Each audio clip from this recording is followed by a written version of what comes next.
నమస్తే, welcome to prime 9 paper analysis. ఈ రోజు మనం ఈనాడు, ఆంధ్రజ్యోతి, సాక్షి అలాగే వెలుగు పేపర్లకు సంబంధించి పేపర్ హెడ్లైన్స్ ఏమిచ్చారు ఏంటి అనేది చూద్దాం. దీనిలో భాగంగా ఫస్ట్ ఈనాడు పేపర్ కనుక ఓపెన్ చేస్తే ఈనాడు పేపర్కి వచ్చేసరికి ఫస్ట్ హెడ్లైన్ వచ్చి లోక్సభ అసెంబ్లీ స్థానాలు 50% పెంపు అంటూ ఒక హెడ్లైన్తో కూడిన వార్త అయితే ఉంది. 2029 ఎన్నికల నుంచి అమల్లోకి వస్తుంది అన్నట్టుగా ఒక హెడ్లైన్తో కూడిన వార్త అయితే ఉంది. అప్పుడు ఏపీలో 263 అలాగే తెలంగాణలో 179 శాసనసభ సెగ్మెంట్లు ఉండనున్నాయి అన్నట్టుగా తెలుస్తోంది. మొత్తానికైతే లోక్సభ అసెంబ్లీ స్థానాలు అయితే 50% పెంచినట్టుగా తెలుస్తోంది.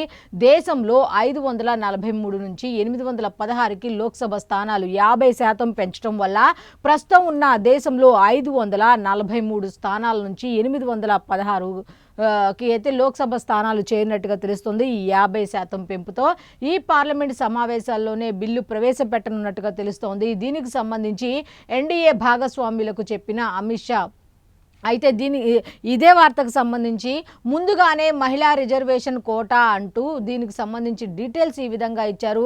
అయితే మొత్తానికి లోక్సభ అట్లాగే అసెంబ్లీ స్థానాలు 50% పెంపు అన్నట్టుగా తెలుస్తోంది. దీనివల్ల దేశవ్యాప్తంగా ఉన్న 543 నుంచి 816కి అయితే లోక్సభ స్థానాలు పెరిగినట్టుగా తెలుస్తోంది. అయితే ఈ ఎన్డీఏ భాగస్వాములకు అయితే అమిత్ షా అయితే చెప్పడం జరిగింది. అయితే దీనికి సంబంధించి బిల్లు కూడా ఈ పార్లమెంట్ సమావేశాల్లోనే ప్రవేశపెట్టనున్నారు అన్నట్టుగా తెలుస్తోంది. ఇక డీటెయిల్స్ కనుక ఒకసారి మనం చూస్తే లోక్సభ అన్ని రాష్ట్రాల అసెంబ్లీ స్థానాలకు సంబంధించి 50% పెంచాలని కేంద్ర ప్రభుత్వం కీలక నిర్ణయం తీసుకుంది. అసెంబ్లీ అలాగే లోక్సభ స్థానాలకు సంబంధించి 50% అన్ని రాష్ట్రాలకు సంబంధించి లోక్సభ అలాగే అసెంబ్లీ స్థానాలకు సంబంధించి 50% పెంచాలని కేంద్ర ప్రభుత్వం కీలక నిర్ణయం తీసుకుంది. అయితే ఈ బిల్లును ఈ పార్లమెంట్ సమావేశాల్లోనే ప్రవేశపెట్టనున్నట్టుగా తెలుస్తోంది. దీని ప్రకారం పార్లమెంట్లో ఉన్నటువంటి ప్రస్తుత 543 స్థానాల నుంచి 816కి అయితే ఈ స్థానాలు పెరిగినట్టుగా తెలుస్తోంది. మొత్తం 4123 ఉన్న అసెంబ్లీ స్థానాలు అయితే ఈ 50% పెంపుతో 6185కు చేరుతాయి.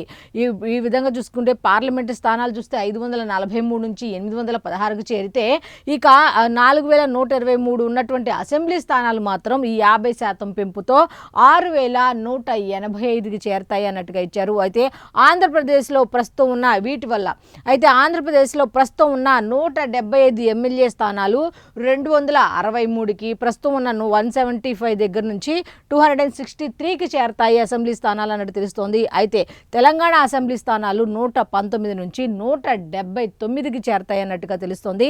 అయితే లోక్సభ స్థానాలు ఏపీలో 25 నుంచి 38కి, తెలంగాణలో 17 నుంచి 26కు చేరే అవకాశం ఉంటుంది. ఇందుకు సంబంధించిన సమాచారాన్ని సోమవారం సాయంత్రం ఎన్డీఏ భాగస్వామ్య సమావేశంలో వాళ్ళకు సంబంధించినటువంటి పక్షాలకు కేంద్రం అయితే చెప్పడం జరిగింది.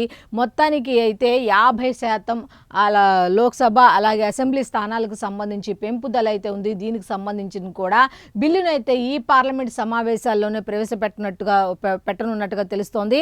అయితే ఆంధ్రప్రదేశ్కి అయితే ప్రస్తుతం ఉన్న 175 ఎమ్మెల్యే స్థానాల నుంచి అది పెరిగే 263కి, అలాగే తెలంగాణకు సంబంధించి 119గా ఉన్నటువంటి అసెంబ్లీ స్థానాలు 179కి 50% పెంపు వల్ల ఈ విధంగా వస్తాయి అన్నట్టుగా తెలుస్తోంది. అయితే కాంగ్రెస్తోనూ షా మాట్లాడే అవకాశం ఉంది. అయితే దీనికి సంబంధించి కేవలం మిత్రపక్షాలే కాకుండా కాంగ్రెసేతర విపక్షాలతోనూ విడిగా భేటీ నిర్వహించారు. కాంగ్రెస్తోనూ ఆయన మాట్లాడే అవకాశం ఉంది. కాంగ్రెస్తో కూడా ఈ విషయం మీద చర్చలు జరిపే అవకాశం ఉంది అన్నట్టుగా తెలుస్తోంది. అయితే నియోజకవర్గాల సంఖ్య పెంచడానికి వీలుగా ముందుగా మహిళా రిజర్వేషన్ చట్టం అలాగే డీలిమిటేషన్ చట్టాలకు సవరణలు ప్రతిపాదిస్తూ ఈ పార్లమెంట్ సమావేశాల్లో బిల్లులు తీసుకురాబోతున్నట్లు ఆయన చెప్పారు. అయితే లోక్సభలో ఇందుకు సంబంధించిన బిల్లు ఆమోదం పొందిన తర్వాత కేంద్ర ప్రభుత్వం డీలిమిటేషన్ కమిషన్ ఏర్పాటు చేసి చకచకా సీట్ల పెంపు కార్యక్రమం పూర్తి చేసి 2029 ఎన్నికల్లో అమలు చేయనున్నట్లు తెలుస్తోంది. సీట్ల పెంపు దామాషా ప్రకారం ఎస్సీ ఎస్టీ రిజర్వేషన్లు కూడా పెరుగుతాయన్నట్టుగా సమాచారం అయితే ఉంది అన్నట్టుగా తెలుస్తోంది. అయితే దీనికి సంబంధించి కనుక మనం కంప్లీట్ డీటెయిల్స్ చూసుకుంటే లోపల పేజ్ నెంబర్ 10లో ఉన్నాయి. అయితే ఇంకా కంప్లీట్ డీటెయిల్స్ ఇచ్చారు. అవి కూడా ఏంటి అనేది కనుక ఒకసారి మనం చూస్తే ప్రాథమిక జనాభా లెక్కల వివరాల ప్రకారం అయితే ఇచ్చారు. ఆ విధంగా కూడా ఏ విధంగా ఉండబోతోంది ఏంటి అనేది కనుక ఒకసారి మనం చూస్తే, కేంద్ర ప్రభుత్వం 2023 సెప్టెంబర్లో ఆమోదించిన బిల్లు ప్రకారం 2034 నుంచి మహిళలకు 33% రిజర్వేషన్ అమల్లోకి రావాల్సి ఉంది. 2023 సెప్టెంబర్లో ఆమోదించిన బిల్లు ప్రకారం అయితే రాజ్యాంగ అధికరణలు 173, 81 ప్రకారం 2020 తర్వాత ప్రచురించే జనాభా లెక్కల ఆధారంగా దేశంలో నియోజకవర్గాల పునర్విభజన చేయాలని నిబంధన ఉంది. ఈ పునర్విభజన అయితే ఎట్టకేలకు ఉంది. దీనికి సంబంధించింది కూడా.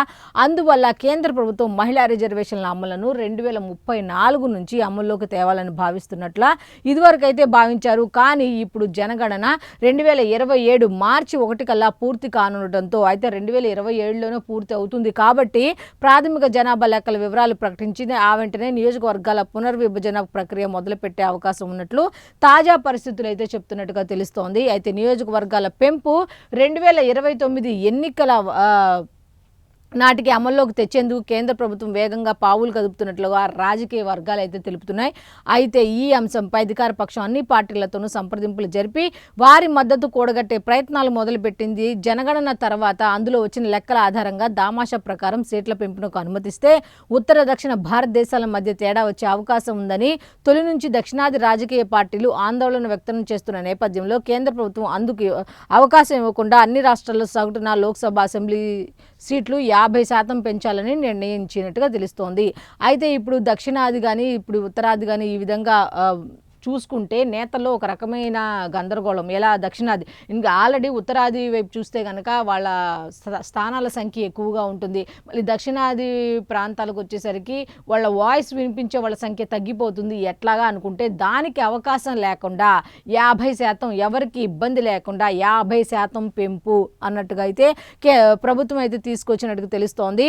అయితే దీనివల్ల అన్ని రాష్ట్రాలకి ఇప్పుడున్న రాజకీయ ప్రాతినిధ్యం యథాతథంగా కొనసాగే అవకాశం ఉంటుందని సమాచారం. అయితే ఇటు ఉత్తరాదికి పార్షియాలిటీ చూపించారు, దక్షిణాదిని ఇట్లా వెనకడుగులో పడేశారు, లేకపోతే వాళ్ళకి ఏదో అన్యాయం చేశారు అన్న ఫీలింగ్స్ ఇటు ఎక్కడా రాకుండా 50% అనేసరికి ఎవరిది వాళ్ళకే ఉంటుంది. పెరిగితే 50% అంటే ఈక్వల్గా పెరుగుతుంది. ఎక్కడ ఇటువంటి గాసిప్స్ కానీ లేకపోతే ఇటువంటి వానికి కానీ దూరంగా ఉండే ప్రసక్తి ఉంటుంది. కాబట్టి 50% అనేసరికి ఎటువంటి భేదభావాలు ఉండవు. వాళ్ళకు ఉన్నాయే ఉంటాయి, పెరిగితే ఈక్వల్గా పెరుగుతాయి. కాబట్టి 50% అనే దాన్ని కొత్తగా ప్రతిపాదనని తీసుకురావడం జరిగింది అన్నట్టుగా తెలుస్తోంది.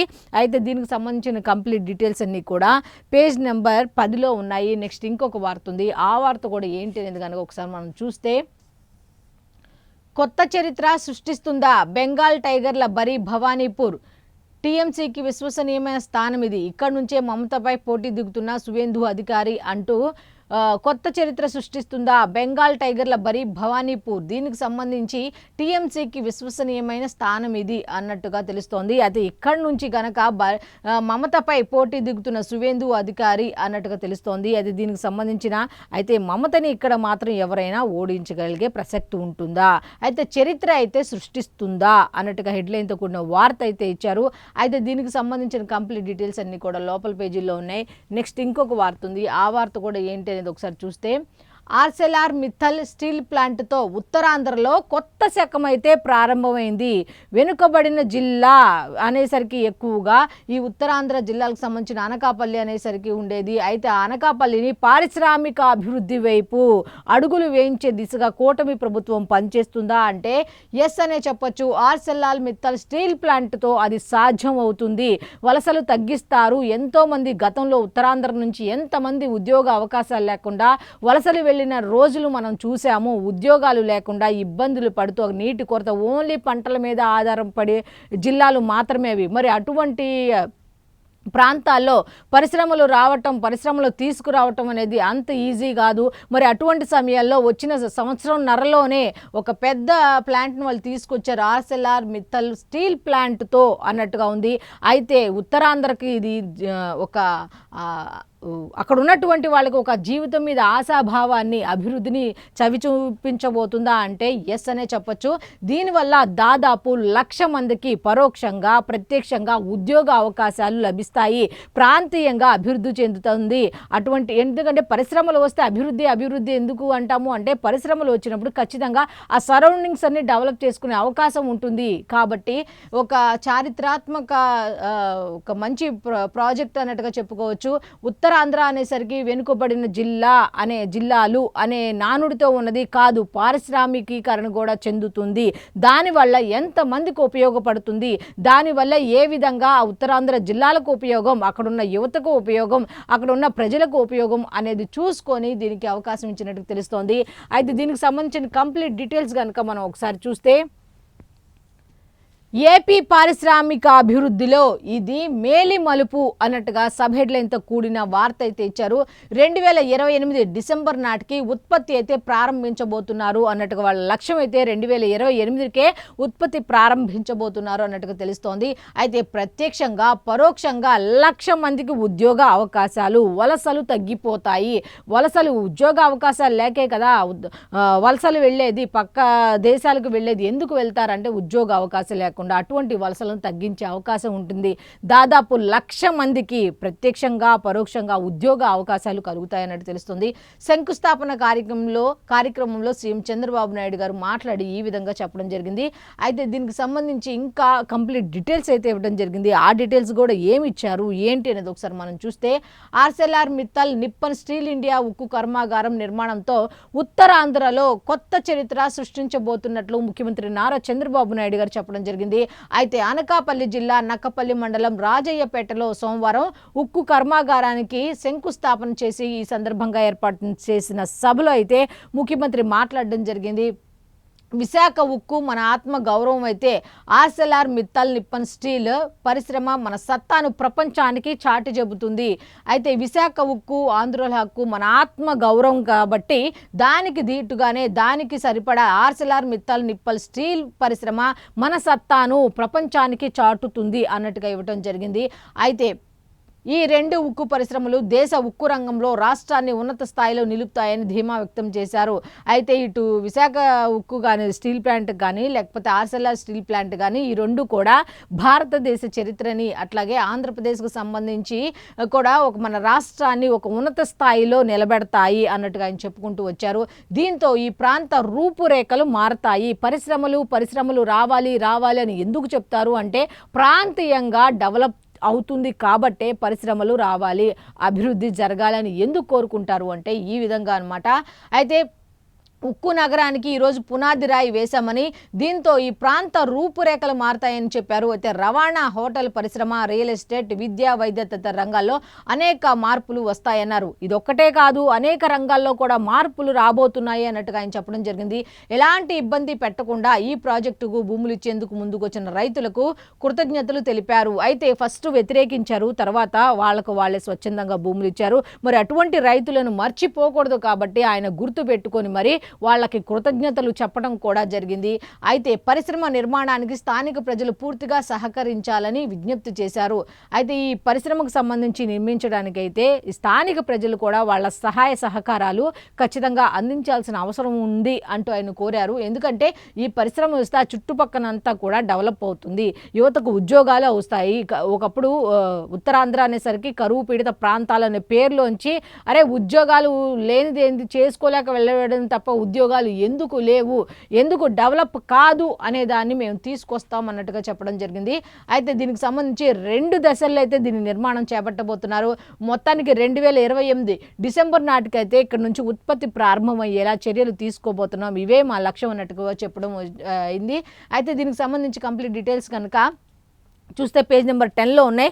దీనికి ప్రధానమంత్రి నరేంద్ర మోదీ గారు కూడా స్పందించారు. ఏమన్నారు ఏంటి అనేది కనుక ఒకసారి మనం చూస్తే, ఏపీ అభివృద్ధిలో ఇదో మైలురాయి, ఏపీ అభివృద్ధి చెందుతోంది అని చెప్పడానికి ఇది ఒక మైలురాయి అన్నట్టుగా ఆయన చెప్పడం జరిగింది.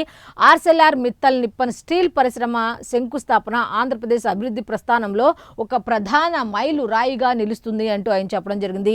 దేశ ఉక్కు తయారీ సామర్థ్యాన్ని మరింత బలోపేతం చేసే ఒక ప్రపంచ స్థాయి సమీకృత ఉక్కు కర్మాగారానికి నాంది అయితే పలుకుతున్నందుకు ఏపీకి కూడా ఆయన విశేష చెప్పడం జరిగింది.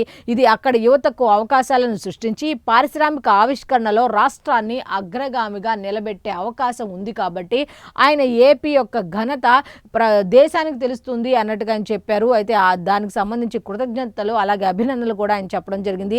అయితే దీనికి సంబంధించి కూడా ప్రధానమంత్రి నరేంద్ర మోదీ గారు అయితే సందేశాన్ని కూడా ఇవ్వడం జరిగింది. అయితే ఆంధ్రప్రదేశ్ అభివృద్ధిలో ఒక ప్రధాన మైలురాయి ఆర్సెల్ఆర్ మిత్తల్ స్టీల్ ప్లాంట్ అనేది అన్నట్టుగా చెప్పుకుంటూ వచ్చారు. అయితే దీనికి సంబంధించిన కంప్లీట్ డీటెయిల్స్ అన్నీ కూడా లోపల పేజీలో ఉన్నాయి.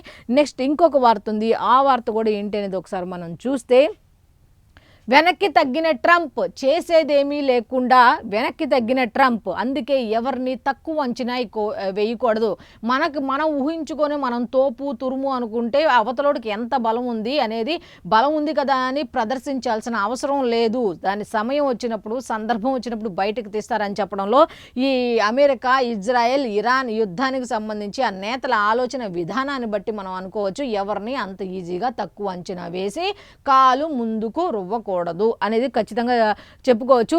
నేను అసలు వెనక్కి తగ్గను, వాళ్లే లైన్లోకి రావాలి అంటూ విరుచుకుపడిన ట్రంప్ వెనక్కి తగ్గాడు అంటే ఇరాన్ ఎటువంటి స్ట్రాటజీ వాడింది, అందుకే ఎవరిని తక్కువ అంచనా వేయకూడదు.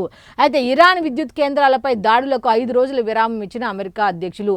ఇది తాత్కాలికమా లేకపోతే పర్మనెంటా అనేది అయితే ఖచ్చితంగా చెప్పలేం. కానీ అయితే తాత్కాలికంగా ఒకేసారి ఎత్తేసినా కూడా మళ్ళీ ట్రంప్ గురించి వెనక్కి తగ్గాడు ఇలాంటి హెడ్లైన్స్ వస్తూ ఉంటాయి కదా.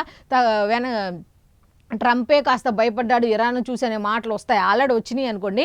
అయితే దాన్ని కప్పిపుచ్చుకోవడానికి జస్ట్ ఒక 5 రోజులు మాత్రం తాత్కాలిక విరామాన్ని ప్రకటించారు అమెరికా అధ్యక్షులు అన్నట్టు తెలుస్తోంది. గౌరవనీయ ఇరాన్ నేతతో చర్చలు జరుగుతున్నాయని వెల్లడి. అయితే ఆ నేత ముస్తబా కాదని స్పష్టీకరణ. అయితే ఎవరు ముస్తబాని తో చర్చలు జరుపుతారా లేకపోతే ఇంకెవరితోనో చర్చలు జరుపుతారా అంటే ఒక వ్యక్తి, ఆ గౌరవప్రదమైన ఒక స్థానంలో ఉన్నటువంటి ఇరాన్కి సంబంధించిన వ్యక్తితో అయితే చర్చలు జరుపుతారు. ఆయన ముస్తబా ఖమేనియా అంటే కాదు అనే చెప్తున్నారు. మరి ఆ చర్చలు జరిగే వరకు కూడా మనం కూడా ఖచ్చితంగా చెప్పలేము. అయితే చర్చలేం జరగలేదన్న ఇరాన్. అయితే ఈ చర్చలు అయితే ఇప్పటివరకు ఏం జరగలేదు అంటూ ఇరాన్ కూడా చెప్పడం జరిగింది. అయితే హర్మూజ్ మూసివేత హెచ్చరికతోనే ట్రంప్ దిగొచ్చారని స్పష్టీకరణ. అయితే మొత్తానికి ఏ విధంగా అయితే ఫస్ట్ ఇరాన్ను లొంగ తీసుకోవడానికి ట్రంప్ చేసింది ఏంటంటే ఫస్ట్ వార్నింగ్ ఇచ్చారు. ఏదో పడుకున్న గర్రాన్ని లేపి తన్నించుకోవడం అంటారు కదా, అదే యుద్ధం ఎలాగో కొనసాగుతోంది, దాన్ని రకరకాలుగా వాళ్ళు నష్టాన్ని చవి చూస్తుంది, ప్రపంచం మొత్తం వణికిపోతోంది. ఇటువంటి టైంలో మళ్ళీ ఇరాన్ని ఏదో మండుతున్న గాయం మీద కారం పోసినట్టుగా 48 గంటల్లో ఈ హర్మూజ్ జలసంధిని తెరవాల్సిందే, లేకపోతే మీ అణు విద్యుత్ కేంద్రాలను మేము కంప్లీట్గా నాశనం చేస్తాం, ధ్వంసం చేస్తాం అంటే మేమేమైనా తక్కువ తిన్నామా, మీకే ఎంత ఉంటే మాకెంత ఉండాలి అన్నట్టుగా ఏం చేసింది ఇరాన్, ఈ హర్మూజ్ జలసంధిని పాక్షికంగా కాదు అసలు కంప్లీట్గా మూసేస్తాం, ఏం చేస్తారో చేసుకోండి అనేది. మరి దానివల్ల ఎంత నష్టం, ఆర్థికంగా కానీ వాణిజ్యపరంగా కానీ ఎంత నష్టం అవుతుంది, ప్రపంచం అతలాకుతలం అయ్యే పరిస్థితి ఏర్పడింది. ఇదంతా గమనించిన ట్రంప్ ఇక చేసేది ఏమీ లేకుండా కాస్త తగ్గి, ఒకేసారి కాకుండా కొంచెం తగ్గి 5 రోజుల విరామాన్ని అయితే ప్రకటించినట్టుగా తెలుస్తోంది. అయితే ఈ ఇరాన్కి సంబంధించి అయితే ఇప్పుడు దాకైతే చర్చలు జరగలేదు అన్నట్టుగా తెలుస్తోంది. అయితే దీనికి సంబంధించిన డీటెయిల్స్ కూడా ఇందులో ఇవ్వడం జరిగింది. ఏమి ఇచ్చారు ఏంటి అనేది ఒకసారి మనం చూస్తే, హర్మూజ్ను తెరవకపోతే ఇరాన్లోని విద్యుత్ కేంద్రాలపై భీకర దాడులు చేస్తామన్న అమెరికా అధ్యక్షులు ట్రంప్ అనూహ్యంగా వెనక్కి తగ్గారు. ఈ దాడులకు 5 రోజుల విరామం ప్రకటించారు.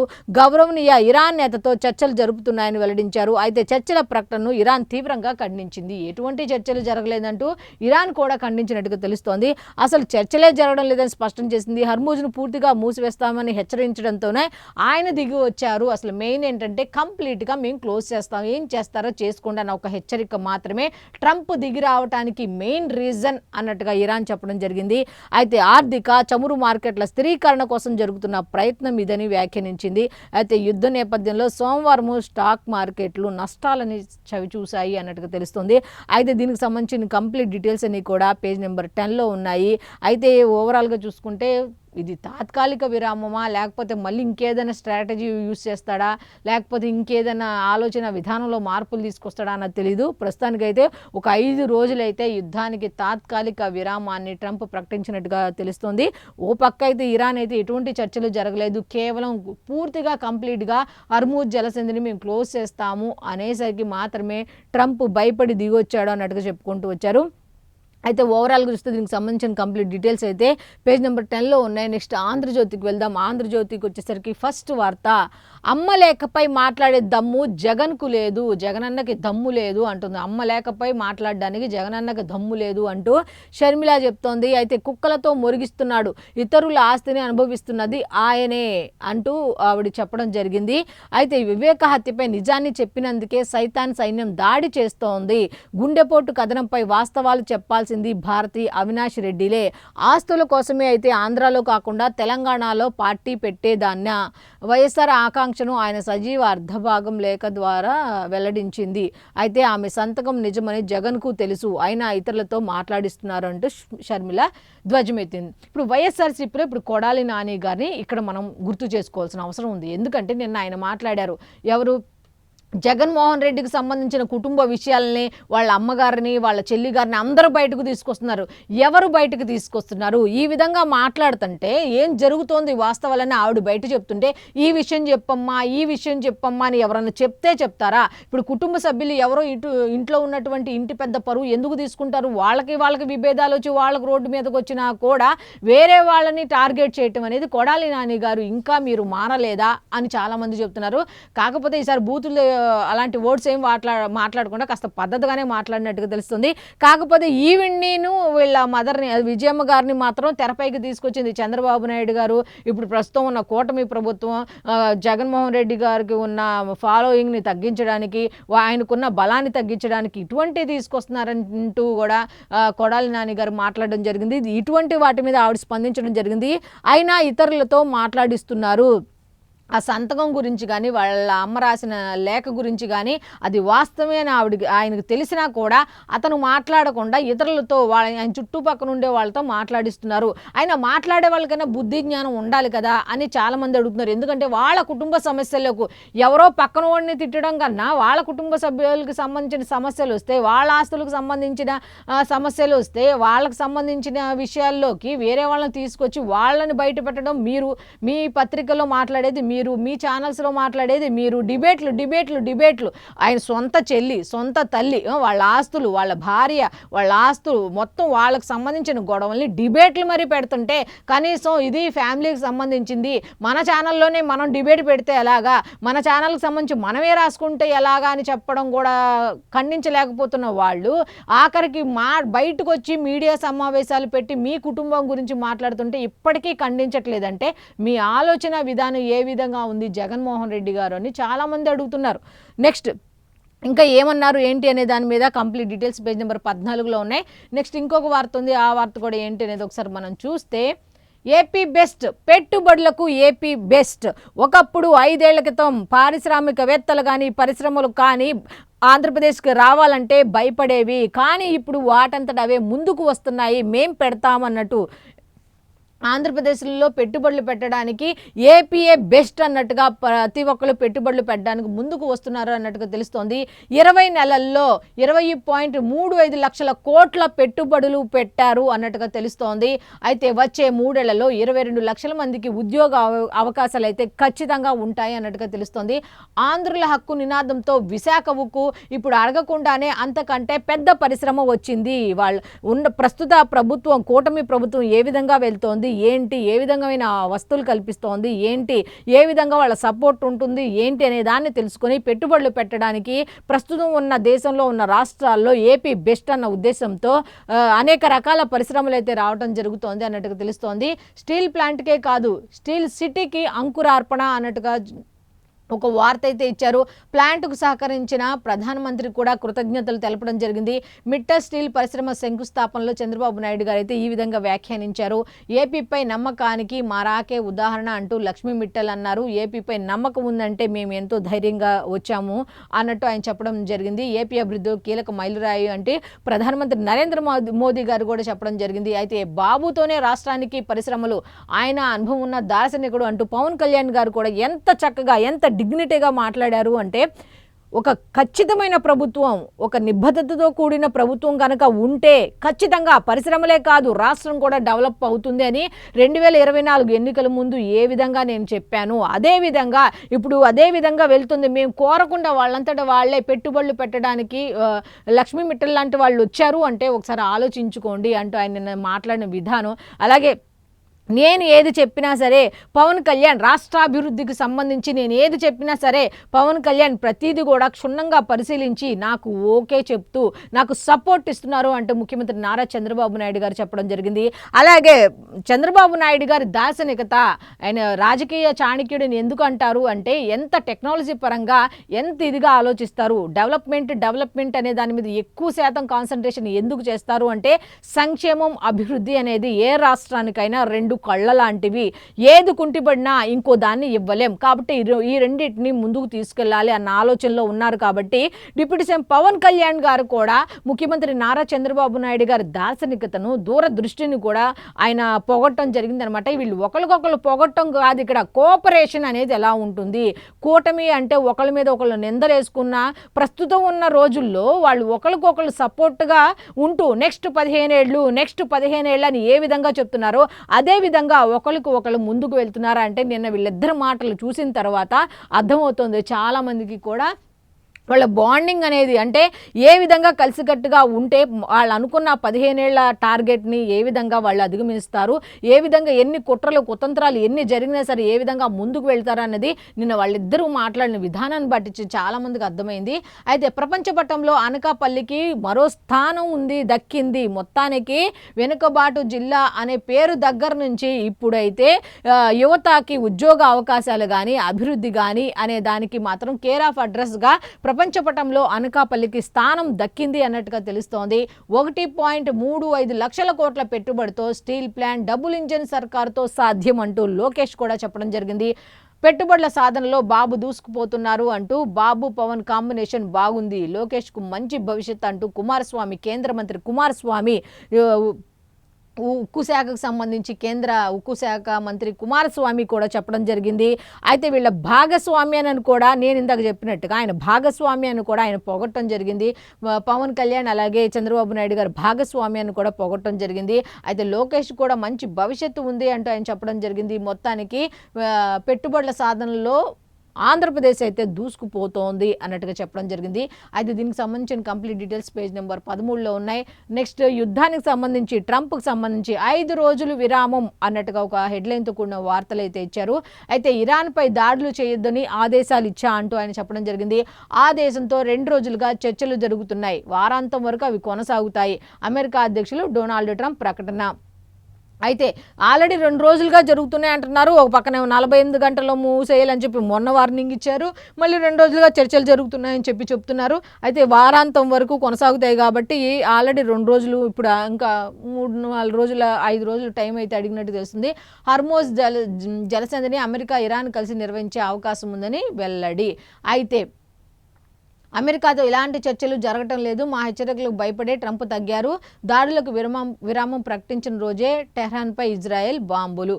అయితే ఎప్పుడైతే ఒక పక్కనేమో యుద్ధం ఆపుతున్నాం, 5 రోజులు విరామం ప్రకటిస్తున్నామన్న చెప్పుకున్న రోజులే టెహ్రాన్పై ఇజ్రాయెల్ అయితే బాంబుల వర్షం కురిపించింది. విరామం ప్రకటించిన రోజే అన్నట్టుగా వార్త అయితే ఇచ్చారు. అమెరికా స్థావరాలకు 7,500 కోట్ల నష్టం జరిగిందట.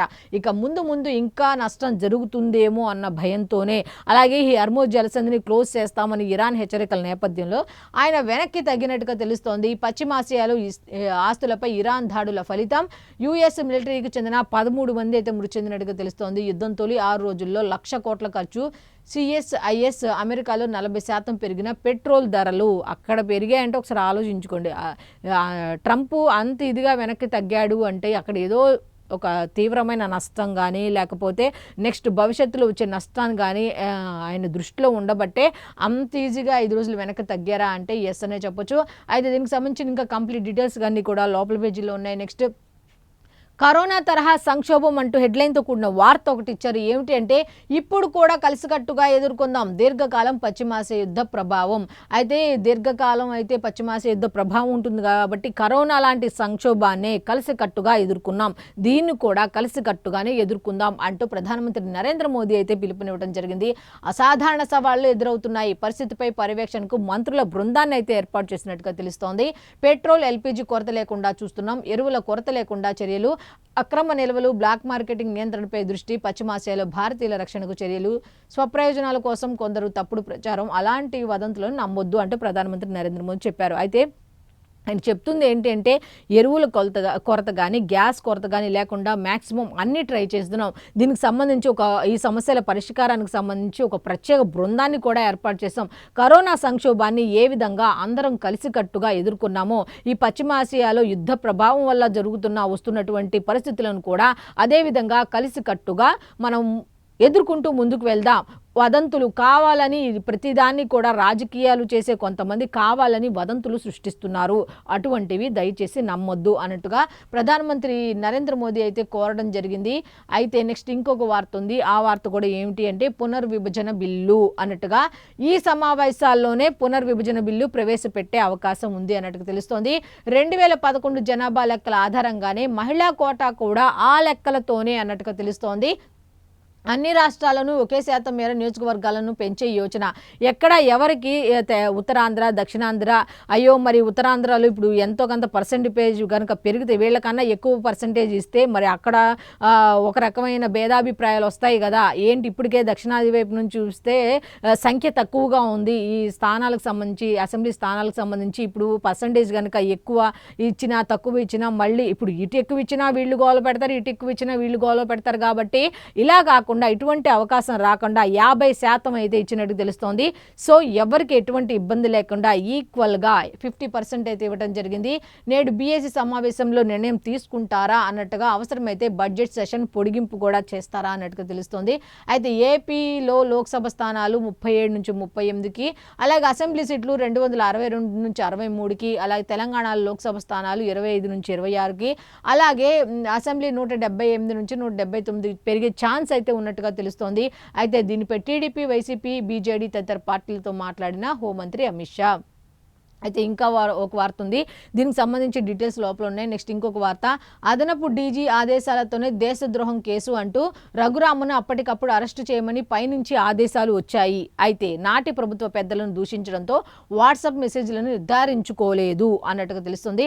ఆయనను నేనే కొట్టించలేదు, నాకు తెలియదు ఐపీఎస్ సునీల్ నాయక్ జవాబులు. అయితే అధికారులు అడిగిన మాటలకే ఐపీఎస్ సునీల్ నాయక్ అయితే ఈ విధంగా ఇచ్చారన్నమాట.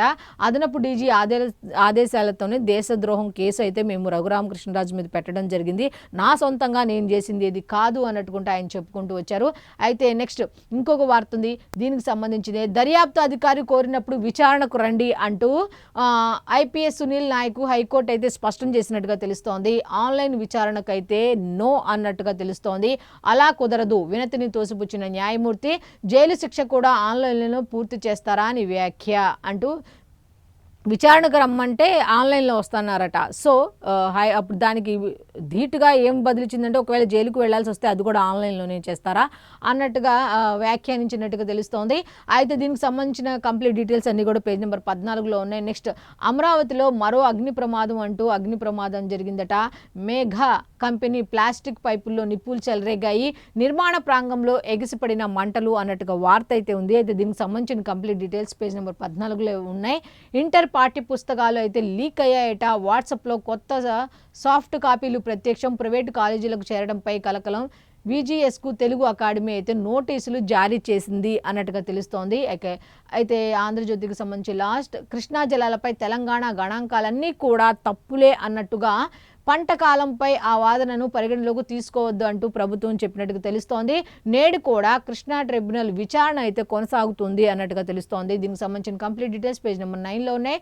నెక్స్ట్ వెలుగు పేపర్కి వెళ్ళిపోదాం. వెలుగు పేపర్కి వెళ్ళేసరికి యుద్ధానికి సంబంధించిన ఫస్ట్ వార్త అయితే ఇచ్చారు. యుద్ధానికి 5 రోజులు బ్రేక్ అంటూ ఇరాన్పై దాడులు జరపబోమన్న ట్రంప్, మా హెచ్చరికలకు బెదిరి ట్రంప్ వెనక్కి తగ్గారు అంటూ ఇరాన్. అయితే ఇరాన్పై దాడులు జరపం అంటూ 5 రోజులు యుద్ధానికి విరామాన్ని ప్రకటించిన ట్రంప్ ఒక సైడ్ అయితే మా హెచ్చరికలకు సంబంధించి మాత్రమే అతను వెనక్కి తగ్గారు అంటూ ఇరాన్ కూడా చెప్పడం జరిగింది. నెక్స్ట్, కఠిన సవాళ్లకు రెడీగా ఉండాలి, పశ్చిమాసియా యుద్ధంతో దీర్ఘకాలం గడ్డు పరిస్థితులు అంటూ ప్రధాని మోదీ చెప్పడం జరిగింది. కోవిడ్ తరహా ముప్పు పొంచి ఉంది, అలర్ట్గా ఉండాలి అంటూ కూడా ఆయన ఒక రకంగా విజ్ఞప్తి చేస్తూనే హెచ్చరికలు జారీ చేశారు. ప్రతి ఒక్కరం కూడా చాలా కలిసికట్టుగా ముందుకు వెళ్ళాలి, ఈ సంక్షోభాన్ని ఎదుర్కోవాలి అన్నట్టుగా చెప్పడం జరిగింది. దీనికి సంబంధించిన కంప్లీట్ డీటెయిల్స్ లోపల పేజీలో ఉన్నాయి. నెక్స్ట్, మూసీ ప్రక్షాళనపై రాజకీయాలు చేయొద్దు అంటూ హైదరాబాద్ అభివృద్ధికి అడ్డుపడకండి అంటూ సీఎం రేవంత్ రెడ్డి కోరినట్టుగా తెలుస్తోంది. అభ్యంతరాలుంటే చెప్పండి, పరిష్కరిస్తాం, అంతేగాని మూసీ ప్రక్షాళనకైతే దయచేసి అడ్డుపడద్దు అన్నట్టు ముఖ్యమంత్రి రేవంత్ రెడ్డి కోరినట్టుగా తెలుస్తోంది. ఎల్ఎన్టీ నుంచి మెట్రో స్వాధీనం 24,000 కోట్లతో మెట్రో 2వ దశ అన్నట్టుగా తెలుస్తోంది. అయితే దేశంలోనే తొలిసారి బేగంపేట రన్వే కింద అండర్ పాస్, మండలిలో సభ్యులు లేవనెత్తిన ప్రశ్నలకు సమాధానాలు ఈ విధంగా ఇచ్చారన్నట్టుగా తెలుస్తోంది. అయితే దీనికి సంబంధించిన కంప్లీట్ డీటెయిల్స్ లోపల ఉన్నాయి. నెక్స్ట్, A1గా కేటీఆర్ అంటూ ఒక హెడ్లైన్తో కూడిన వార్త అయితే ఉంది. అది కూడా ఏంటి ఒకసారి చూస్తే, ఫార్ములా ఈ రేస్ కేసులో ఏసీబీ ఛార్జ్ షీట్ అంటూ ఐఏఎస్ అరవింద్ కుమార్ సహా 5గురిపై అభియోగాలు ఉన్నట్టుగా తెలుస్తోంది. హెచ్ఎండిఏకు చెందిన 55 కోట్లు విదేశీ సంస్థకు మళ్లించారు. ఫార్ములా ఈ రేస్తో రాజకీయ లబ్ధి పొందారనే ఆరోపణలు ఉన్నాయట. అయితే ఏసీబీ కోర్టు పరిశీలనలో 1000కి పైగా డాక్యుమెంట్లు అంటూ దీనికి సంబంధించిన కంప్లీట్ డీటెయిల్స్ అన్ని కూడా పేజ్ నెంబర్ 4లో ఉన్నాయి. నెక్స్ట్, వాస్తవాలకు దూరంగా అయితే బడ్జెట్ ఉంది అంటూ ఎవరిని మోసం చేయడానికి ఈ లెక్కలు అంటూ హరీష్ రావు అయితే నిన్న ప్రశ్నించడం జరిగింది. దీనికి సంబంధించిన కంప్లీట్ డీటెయిల్స్ లోపల ఉన్నాయి. నెక్స్ట్, శ్రమకు గౌరవం, భవిష్యత్తుకు భరోసా అంటూ తెలంగాణ గిగ్ వర్కర్ల బిల్లు 2021కు కేబినెట్ అయితే పచ్చ జెండా ఊపింది అన్నట్టు ఇంకొక వార్త అయితే ఉంది. ఏప్రిల్ 9లోగా రిటైర్మెంట్ బెనిఫిట్స్ చెల్లించాలి అంటూ ఆర్థిక శాఖ ముఖ్య కార్యదర్శికి హైకోర్టు అయితే ఆదేశాలు జారీ చేసినట్టుగా తెలుస్తోంది. అయితే దీనికి సంబంధించిన కంప్లీట్ డీటెయిల్స్ అన్ని కూడా వెలుగు పేపర్కి సంబంధించి పేజ్ నెంబర్ 4లో ఇవ్వడం జరిగింది. నెక్స్ట్, పెట్రోల్ బంకుల్లో నో స్టాక్ బోర్డులు, ఉద్దర ఇచ్చేది లేదంటున్న ఆయిల్ కంపెనీలు, అలాగే పూర్తి అమౌంట్ కడితేనే పెట్రోల్ డీజిల్ సరఫరా అంటూ ఓ పక్క కొరత లేదు అంటున్నారు. ఈ విధంగా బారులు తేరి నిలబడుతున్నారు. దీనికి సంబంధించిన కంప్లీట్ డీటెయిల్స్ కనుక చూస్తే లోపల పేజీలో ఉన్నాయి. నెక్స్ట్, ఇంకొక వార్త ఉంది. ఆ వార్త కూడా ఏంటనేది ఒకసారి మనం చూస్తే, టీనేజీ అమ్మాయిలే టార్గెట్, సోషల్ మీడియా అడ్డాగా రెచ్చిపోతున్న నేరగాళ్లు అంటూ ఒక హెడ్లైన్తో కూడిన వార్త అయితే ఉంది. ఫ్రెండ్షిప్ పేరుతో యువతులకు వల, వ్యక్తిగత ఫోటోలు, వీడియోలు సేకరించి మార్ఫింగ్, డబ్బులు డిమాండ్ చేయడంతో పాటు లైంగిక వేధింపులు, డబ్బులు ఇవ్వకపోతే ఫోటోలు పోర్న్ సైట్లలో పెడతామని బ్లాక్ మెయిలింగ్. ఇవి ఎన్ని జరుగుతున్నా పునరావృతం అవుతూనే ఉన్నాయి. ఎన్ని రకాల పేపర్లు, సోషల్ మీడియాలో ఇలాంటి హెచ్చరికలు కూడా చూస్తాంగా. మరి ఎందుకు ఫాలో అవరో అర్థం కాదు. ఓ పక్కన ఇటువంటి జరుగుతున్నాయని సరే ఆడపిల్లలు ఎంత అప్రమత్తంగా ఉండాలి. కనీసం అప్రమత్తం లేకుండా ఫ్రెండ్షిప్ అనగానే వాడెవడో ఖాళీగా ఉంటేనే కదా మీ దాకా వచ్చి ఫ్రెండ్షిప్ చేసేది. కనీసం చదువుకున్న వాళ్ళు కూడా కనీసం ఆలోచన విధానంలో మార్పు తెచ్చుకోకపోతే ఇలాంటి వాటి వల్ల ఎన్నో సమస్యలు ఎదుర్కోవాల్సి వస్తుంది అని చెప్పడానికి యూట్యూబర్ వైష్ణవి హత్య కేసు ఉదంతాన్ని కూడా ఉదాహరణగా తీసుకొని అలర్ట్గా ఉండటం ఇకనైనా నేర్చుకోండి అని చాలామంది పెద్దలు చెప్తున్న మాట. నెక్స్ట్, గోల్డ్ 18% డౌన్ అంటూ బంగారం రేటు రోజు రోజుకు పడిపోతోంది. యుద్ధం మొదలైన తర్వాత నుంచి ఇప్పటి వరకు 10 గ్రాముల గోల్డ్ రేటు 18% పడిపోయింది. ఈ ఏడాది జనవరి రేటుతో పోలిస్తే ఇది 30% తక్కువ అన్నట్టుగా గోల్డ్ రేట్ అయితే ఏ విధంగా పడిపోయింది, ఏంటి, ఎక్కడెక్కడ ఎంతెంత రేటు ఉంది ఏంటి అనే దాని మీద కంప్లీట్ డీటెయిల్స్ పేజ్ నెంబర్ 11లో ఇచ్చారు. ఇక 1837 పాయింట్లు పడిన సెన్సెక్స్, ఇరాన్కు ట్రంప్ 48 గంటల అల్టిమేటం, మార్కెట్లు సోమవారం భారీగా పడిపోయాయి అన్నట్టుగా తెలుస్తోంది. నెక్స్ట్, ఇంకొక వార్త, కొలంబియాలో ఆర్మీ ప్లేన్ కూలి 80 మంది సైనికులు మృతి చెందారు అన్నట్టుగా ఒక దిగ్భ్రాంతికర వార్త అయితే ఉంది.